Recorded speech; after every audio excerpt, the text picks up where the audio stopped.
Programme की सदारत कर रहे हैं हमारे कायद आसिफ शेख रशीद साहब, मंच पर मौजूद इंडियन सेकुलर पार्टी के तमाम ही अहम जिम्मेदारान, बुजुर्गों और नौजवान दोस्तों, जहाँ तक मेरी आवाज़ जा रही है, पर्दा नशीन माएँ और बहनें, 20 नवंबर असेंबली चुनाव का दिन है। 20 नवंबर वोटिंग का दिन है और वोट जो है वो एक शहादत है, गवाही है। जैसा कि अभी महमूद शाह साहब ने एक फतवा पढ़ा कि जब हम वोट देने के लिए जाएं तो हमें ये देखना है कि जिसको हम वोट देकर चुन के भेज रहे हैं असेंबली हाउस, वो उमूर सियासिया का माहिर है या नहीं है, वो अपनी कौम का वफादार है या नहीं है, वो अपनी कौम का खैरखा है या नहीं है, वो मुखलिस है या नहीं है, उसको काम करने का ढंग है या नहीं है। हिल स्टेशन, उर्दू घर, फ्लाईओवर ब्रिज, तलबों तालबात के लिए किताबें, प्राइमरी स्कूलों में कंप्यूटर, फलाह उम्मत स्टडी सेंटर, शहर के चिप्पे चिप्पे में स्टडी सेंटर, शादी hall, Agra road, Kusumba road, Haroon Ansari hospital, ईदगाहों के वाल कंपाउंड, शब्बीर से हज कमेटी, ये तमाम चीजें इस बात की गवाह और अलामत है कि फतवे की रूह से हमारे वोटों का हकदार आसिफ शेख रशीद है। बराबर है भाई? अपना हाथ उठा के मेरी बात की तस्दीक करें।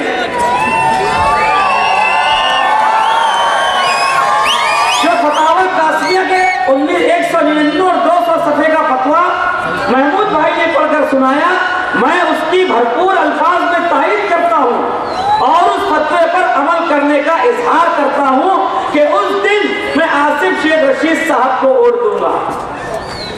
5 साल एमएलए थे आसिफ साहब। 5 साल एमएलए रहते हुए आसिफ साहब ने जो कारहाय नुमाया अंजाम दिए, एक दिन आसिफ साहब घर नहीं बैठे, एक दिन भी छुट्टी नहीं ली आसिफ साहब ने।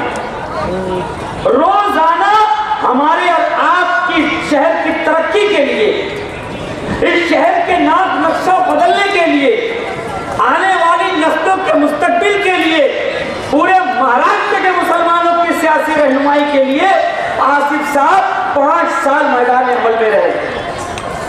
जमीयत उलमा पर पाबंदी की बात आई, आसिफ साहब ने खड़े होकर बीजेपी के अक्सरियत वाले ऐवान में दीवान दोहल ऐलान किया और रोलिंग देना पड़ी स्पीकर को कि जमीयत उलमा पर पाबंदी नहीं लगाई जाए। लाउड स्पीकर पर अजान का मसला आया, आसिफ साहब खड़े होकर आरएसएस के गढ़ नागपुर में आसिफ साहब ने चिल्लाया असेंबली हाउस में, और लाउड स्पीकर पर अजान में पाबंदी नहीं लगाई जाएगी, स्पीकर को रोलिंग देना पड़ा।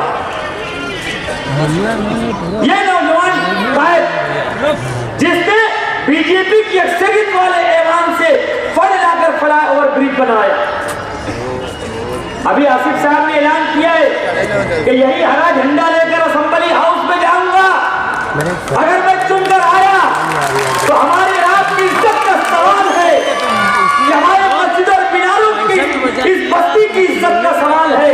मस्जिद और मीनारों के शहर से अगर कोई नुमाइंदा चुनकर असेंबली में जाएगा तो वो हरा झंडा लेकर जाएगा, आसिफ साहब ने ऐलान किया है। मौलाना हुसैन अहमद बंदी के नाम से इस्लामिक सेंटर बनवाऊंगा, आला हजरत इमाम अहमद रजा रहमतुल्लाह अलैह के नाम से मैं इस्लामिक सेंटर बनवाऊंगा। आसिफ साहब ने यूं ही कह दिया। आसिफ साहब जब कहीं पर जाते हैं तो वहां देखते क्या चीजें हैं। आसिफ साहब दिल्ली गए, दिल्ली में इस्लामिक सेंटर में आसिफ साहब गए आज से चंद साल पहले, और दिल्ली में ही हमें कह दिया था आसिफ साहब ने आज से सालों पहले कि इससे खूबसूरत इस्लामिक सेंटर में माले देशभक्ति का जज्बा है और इंशाअल्लाह बनेगा। 5 जिले का हज हाउस आसिफ साहब ने बनाने का ऐलान किया है। अगर असेंबली इलेक्शन हो रहा है तो काम की बात होनी चाहिए। इधर उधर की बात करके वक्त ज़ाया करना, इधर उधर की जज्बाती बातें करना, जज्बाती नारे लगाना, यह आसिफ साहब का शेवा नहीं है। आसिफ साहब ने कभी ऐसा काम नहीं किया। एक विजन है हमारा, मैनिफेस्टो 1 लाख की तादाद में छप रहा है, 1 लाख की तादाद में। इंशाअल्लाह आप लोगों के हाथों में जाएगा मैनिफेस्टो और आप तमाम लोग उस मैनिफेस्टो को देखना। आसिफ साहब ने इस जलसे गांव में आखिरी सफ में बैठे हुए आदमी को भी नजरअंदाज नहीं किया है।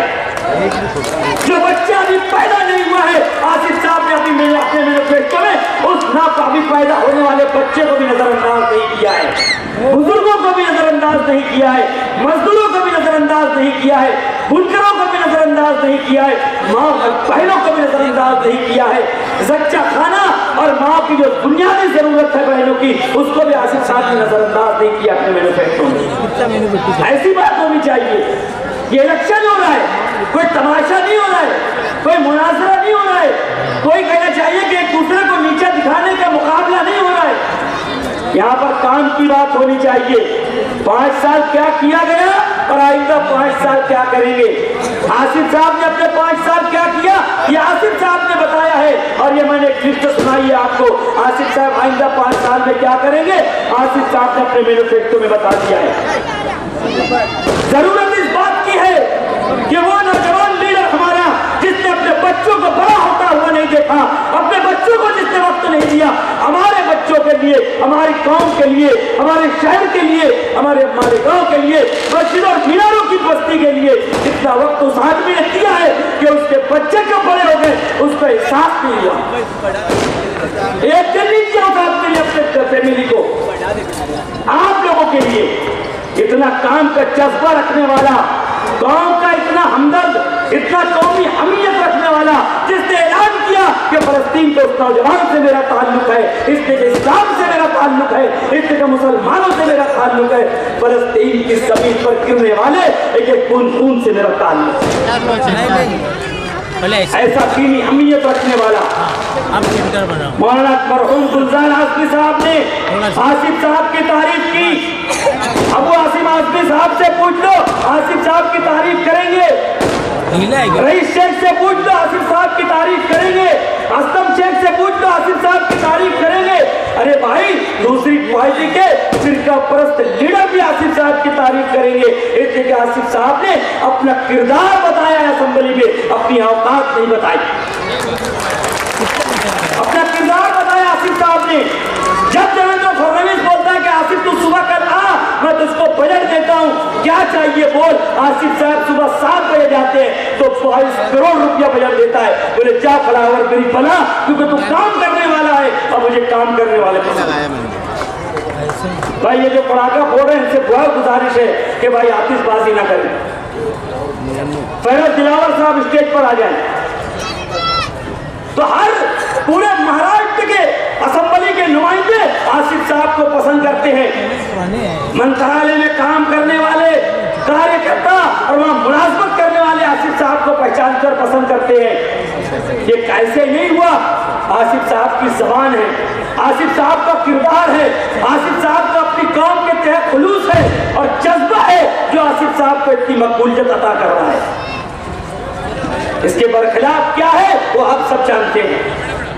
20 नवंबर का दिन हमारे शहर की इज्जत, हमारे शहर की दीनी हमीयत, हमारे शहर की मजहबी शनाख्त के इम्तिहान का दिन है 20 नवंबर।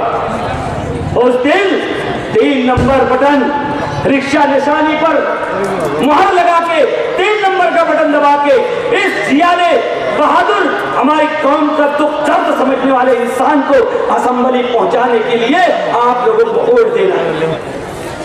खुद भी वोट देना है, अपने घर के लोगों की भी वोट दिलाना है, अपने महल्ले के लोगों को भी वोट दिलाना है। माएँ और बहनें उस दिन आसिफ साहब के लिए दुआएं करें, रोजा रखें, अल्लाह तबारक व तआला के हुजूर गिड़गिड़ाए कि अल्लाह जो हमारे शहर के हक में बेहतर होगा उसको तो चुनकर ला, इंशाअल्लाह आसिफ सेठ चुनकर आएंगे। इसलिए अल्लाह तबारक व तआला भी समझता है कि आसिफ कितना मुखलिस है। अल्लाह के इल्म में ये बात, अल्लाह दिलों के फेद को जानता है। तो उस दिन आसिफ साहब की कामयाबी के लिए हम सब दुआ करेंगे। 20 तारीख को 3 नंबर का बटन दबाएं, रिक्शा निशानी आसिफ साहब की, और चुन कर लाए। और शेख रशीद साहब ने जिस सियासी बुनियाद पर इस शहर को आगे बढ़ाया था, उसके जानशीन आसिफ साहब को असम्बली हाउस भेजे। इतना कहकर मैं अपनी बात खत्म करता हूँ। खुदा हाफिज। अस्सलाम।